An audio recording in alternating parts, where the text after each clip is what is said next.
सैकड़ों मीडिया के समक्ष बोला है। हेमंत सोरेन की सरकार हमारे बातों को नजरअंदाज करते हुए, झारखंड के जन भावनाओं को कत्ल करते हुए और राज्य के छात्रों के भविष्य को कुठाराघात करते हुए, अपने सत्ता का ध्वज जमाते हुए इन्होंने जबरन एक फर्जी कॉल रिकॉर्डेड सर्वे का हवाला देते हुए इन्होंने परीक्षा लिया। और जिस प्रकार हम लोग ने शुरू ही दावा ठोका था में कि मुख्यमंत्री घेराव, विधानसभा घेराव, बंदी और इतना बड़ा आंदोलन की अलग झारखंड राज्य का आंदोलन से बड़ा, ये पुलिस रिपोर्ट कहता है कि सबसे ज्यादा एफआईआर ये तमाम आंदोलन पे हुआ है। लेकिन आज देखिए आपके सामने क्या हस्त्र चल रहा है। हम कम से 2-3 बार दे चुके हैं परीक्षा वहां के छात्र, लेकिन बार बार रद्द हो रहा है।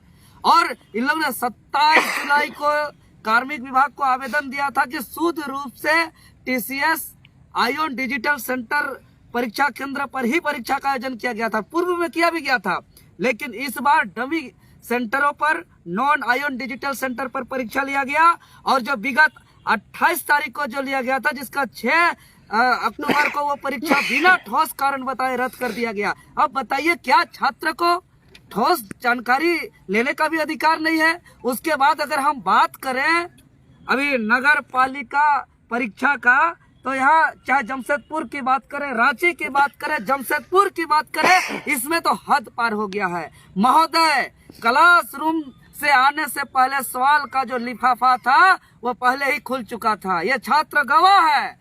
और परीक्षा हॉल में जब लिफाफा खुला हुआ मिला तब वहीं पे छात्र सवाल भी खड़ा किए। और धनबाद पुट की आपका DAV अलकुशा का अगर हम बात करें, तो जो एक कमरा का पूरे के पूरे 21 छात्र ने जब इसका आवाज उठाया तो सभी छात्रों को बंधक बना लिया गया। उससे 5 महिलाएं अभ्यर्थी भी थे, जो सुबह 8:30 बजे से लेकर शाम 7 बजे तक बंधक बना लिया गया। बीच में कोई ब्रेक नहीं, कोई ब्रेकफास्ट नहीं। उसमें से 2 नाबालिग, दो का बेबी भी था, एक 9 महीना का और एक 1.5 साल का। बताइए, ये जुदमुहा बच्चों को भी माँ से अलग रख दिया गया बंधक बना करके। और ये तमाम छात्र निर्दोष छात्र थे। उसका गुनाह यही था कि उन्होंने कहा कि यहाँ का OMR सीट पे सीरियल नंबर नहीं है। यहाँ के कुछ क्वेश्चन बुकलेट नंबर पर पेंसिल, पेन और मार्कर से सीरियल नंबर लिखा गया है और कुछ में OMR गायब है। फोटोकॉपी के माध्यम से परीक्षा लिया गया था। तात्पर्य यह है कि उसका ओरिजिनल क्वेश्चन बाहर बेच दिया गया होगा। और ये कोई एक सेंटर की बात नहीं है। ये आपका अगर रांची का संत पॉल कॉलेज, आपका बहु बाजार की बात करें, तो वहाँ का एग्जामिनेशन सुप्रिंटेंडेंट आयोग का चेयरमैन सेक्रेटरी को आवेदन लिखा है, जांच की मांग किया। उन्होंने खुद इस बात को स्वीकार किया है कि यहाँ का बुकलेट नंबर पर सीरियल नंबर नहीं था और परीक्षा सेंटर से आने से पहले ही जो है कि लिफाफा खुल चुका था, सील टूटा हुआ था। उसी प्रकार लैब असिस्टेंट टेक्नीशियन का बात करें तो रेस्पॉन्स की जारी नहीं किया गया है, उसका कटअप जारी नहीं किया गया है, उसका रिजल्ट जारी कर दिया गया। और जब रिजल्ट को देखते हैं तो सिर्फ 5 डमी सेंटरों से 35% से ज्यादा रिजल्ट जारी किया गया है। इतना बड़ा घोटाला छात्र राज्यपाल के समक्ष राजभवन तक हम लोग न्याय मार्च करते हुए जाएंगे और राजभवन के समक्ष हम लोग महाधरना हम लोग करेंगे, जिससे पूरे राज्य के छात्र आ रहे हैं, जिसका हम लोग एक तरह से हम लोग आवेदन भी दे चुके हैं प्रशासन को, जिसका हम लोग को आदेश भी मिल चुका है। साथ ही साथ 3 तारीख को हम लोग महामहिम राज्यपाल से मिलने के लिए आवेदन दे चुके हैं, जिसका आवेदन का छाया प्रति भी आप देख सकते हैं, जिसका रिक्वेस्ट भी हम लोग किए हैं। महामहिम राज्यपाल से हम लोग मुलाकात करेंगे, शिकायत करेंगे कि झारखंड के छात्रों के साथ किस तरह से अन्याय किया जा रहा है। और अगर छात्र इसका आवाज उठाते हैं तो उसको बंधक बना दिया जाता है और बंधक बना करके दूसरा दिन उन तमाम छात्रों पर FIR दर्ज किया जाता है। और ये DAV अलकुशा धनबाद पुटकी में किया गया। आज हम ऑन कैमरा रिकॉर्डेड हम मीडिया बंधु के समक्ष हम कहना चाहेंगे कि वो जो 16 छात्र पे जो FIR हुआ है, हम लोग सभी छात्र लोग उसका मिलजुल कर हम लोग जिम्मा लेते हैं और किसी भी छात्र के साथ अन्याय होने नहीं देंगे।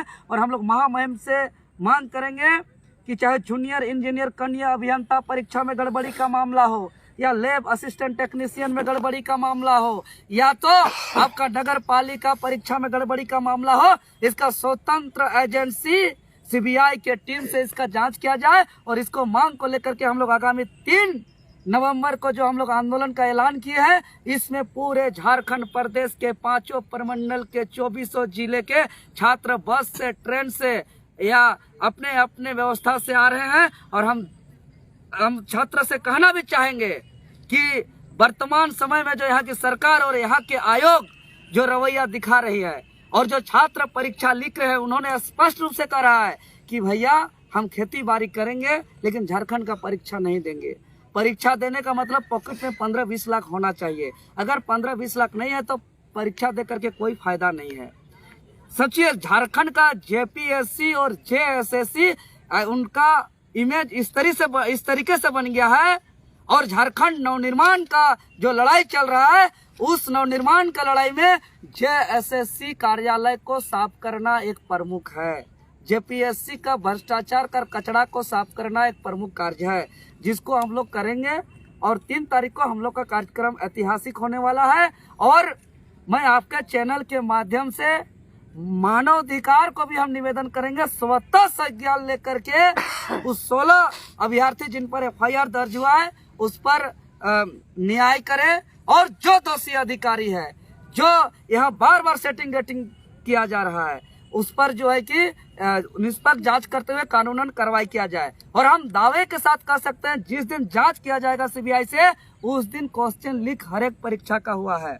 चाहे वो जूनियर इंजीनियर की बात हो, चाहे कनीय अभियंता की बात हो, लैब असिस्टेंट टेक्नीशियन की बात हो, या तो फिर नगर पालिका की बात हो। और हम दावे कर रहे हैं, अगर अभी छात्र एकजुटता दे करके नहीं लड़ेंगे तो सचिवालय जो राज्य का एक बहुत बड़ा परीक्षा होने वाला है, वो एक भी सीट बचने वाला नहीं है। पूरा का पूरा सीट बेच दिया जाएगा। पीजीटी भी खत्म हो जाएगा रिजल्ट आने के बाद, उसका भी सिपाही अभी विज्ञापन आने वाला है। सभी के सभी परीक्षा पर जो है कि यहाँ धांधली चल रहा है। और ये धांधली जो 60-40 नीति के तहत बाहर से जो आ रहे हैं, वो लोग पढ़ के नौकरी नहीं लेना चाहते हैं, इसलिए वो लोग क्वेश्चन खरीद करके सेटिंग गेटिंग एजेंसी से जांच का आदेश नहीं आएगा तब तक हम लोग अपना आंदोलन को निरंतर जारी रखेंगे। अच्छा, विभाग ने लेटर जो जारी किया है उसको कैसे देखते हैं आप लोग, किस तरीके से? देखिए, ये एसएससी झारखंड कर्मचारी चयन बोर्ड का जो जारी किया गया है, उन्होंने इनकार किया है गड़बड़ी को लेकर के। तो ये आयोग के मिली भगत से गड़बड़ी किया जा रहा है, तो ये स्वीकार कैसे करेंगे? वो तो इनकार करना स्वाभाविक है।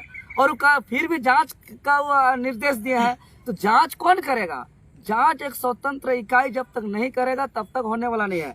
अभी देखिए, पिछला जब जेई का क्वेश्चन लीक हुआ था 20-20 लाख रुपये पर, यह यहाँ के प्रशासन ग्रामीण एसपी ने भी प्रेस कॉन्फ्रेंस करके इसका पुष्टि किया था। उनका एसआईटी कमेटी गठित हुआ है, लेकिन उसका एसआईटी कमेटी का रिपोर्ट अभी तक जमा नहीं हुआ है। जांच में ही रहता है। इसीलिए स्वतंत्र एजेंसी सीबीआई टीम से हम लोग जांच का मांग करते हैं। और जेपीएससी और जेएसएससी, खास करके अभी जेएसएससी से परीक्षा संचालित चल रहा है अभी। और जेएसएससी ने जो एक नोटिस जारी किया है, और जेएसएससी अपने आप में सवाल के घेरे पर है, क्योंकि उन्होंने कई ऐसा सेंटर पर जो क्वेश्चन परीक्षा केंद्र पर भेज रहे हैं, वो लिफाफा सेंटर से पहले ही खुला हुआ मिल रहा है। तो उस पर कैसे हम भरोसा कर सकते हैं? उसका बात का कोई वेटेज नहीं है। इसलिए राज्य के आदिवासी मूलवासी पीड़ित छात्र परेशान है, हताश है, निराश है, बार बार कॉल कर रहे हैं, मैसेज कर रहे हैं, भैया कुछ करिए, अन्यथा हम लोग आप पढ़ाई लिखाई छोड़ करके हम लोग गाय बैल बकरी चराएंगे, खेती बाड़ी करेंगे, लेकिन हम लोग जो है कि परीक्षा का तैयारी नहीं करेंगे। और अगर ये सरकार अगर सीबीआई के टीम से अगर जांच नहीं करा सकती है, तो हम कहना चाहेंगे अब सारे स्कूल कॉलेज विद्यालय को जो है कि शिक्षण संस्थान को बंद कर दीजिए, कॉलेज को बंद कर दीजिए। कोई जरूरत नहीं है स्कूल कॉलेज का, शिक्षण संस्थान का। पढ़ाई करके क्या करेंगे? पढ़ाई करते हैं, आगे जाकर के एक उम्मीद होगा, एक नौकरी मिलेगा, भविष्य अच्छा होगा। लेकिन आज देख रहे हैं कि परीक्षा से पहले क्वेश्चन बेच दिया जा रहा है। तो क्यों स्कूल, क्यों कॉलेज, क्यों शिक्षण संस्थान, क्यों मास्टर, क्यों प्रोफेसर, सबका सब बंद होना चाहिए। यहाँ के आदिवासी मूलवासी जंगल झाड़ में बैल बकरी जैसा जंगली जानवर जैसा बिताएंगे और क्या करेंगे? एक परीक्षा सही से नहीं हो सकता है। इसीलिए बहुत बड़ा गड़बड़ी है, इसका जांच होना चाहिए। चलिए, बहुत बहुत धन्यवाद।